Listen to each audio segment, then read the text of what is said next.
Hello అండి. ఈ శారీ వచ్చేప్పటికి ప్యూర్ జార్జెట్. ఇది మా పిన్నిది. ఇక్కడ శారీ వచ్చేప్పటికి కింద కొంచెం డ్యామేజ్ అయిందని చెప్పేసి అయితే మా పండుగడికైతే ఫ్రాక్ అయితే స్టిచ్ చేయమని చెప్పింది. రెగ్యులర్గా కాకుండా 3 లేయర్ ఫ్రాక్ అయితే స్టిచ్ చేద్దామని చెప్పేసి నేనైతే కటింగ్ అయితే మొదలు పెట్టేసాను. నేనైతే లైనింగ్ అని ఒరిజినల్ అయితే కట్ చేసేసుకున్నాను. ఫుల్ వీడియో అయితే చూపిద్దాం అనుకున్నాను కానీ టైం అయితే సరిపోవడం లేదు. అందుకని ఫాస్ట్గా అయితే కట్ చేసేసానండి. నెక్స్ట్ టైం వీడియో తీసేటప్పుడు కనుక ఫుల్ వీడియో చేసేటట్టయితే చూస్తాను. ఇట్లాగా నేను లేయర్లకి అయితే ఇలా కుర్చీ అయితే పెట్టేసుకొని అయితే రెడీ చేసేసుకున్నాను. రెడీ చేసుకున్నాక ఏ విధంగా ఉన్నదని చూసేద్దాము. రెడీ చేసుకున్నాక ఈ విధంగా అయితే వచ్చేసింది.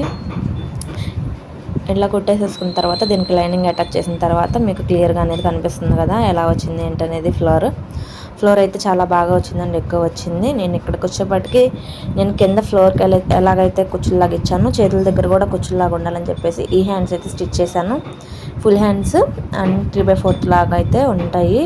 పైన కుచ్చు కింద కూడా ఎలాస్టిక్ అనేది ఇచ్చేసాను. హ్యాండ్స్కి వెనకమాల హ్యాంగింగ్స్ అనేవి సెట్ చేసేసాను. ఫైనల్గా ఓవరాల్గా లుక్ అయితే ఇలా వచ్చింది. ఈ డ్రెస్ ఎలా ఉందనేది కామెంట్ చేయండి. మీరు ఎవరైనా మన ఛానల్ ఫస్ట్ టైం చూసినట్లయితే సబ్స్క్రైబ్ చేసుకోండి.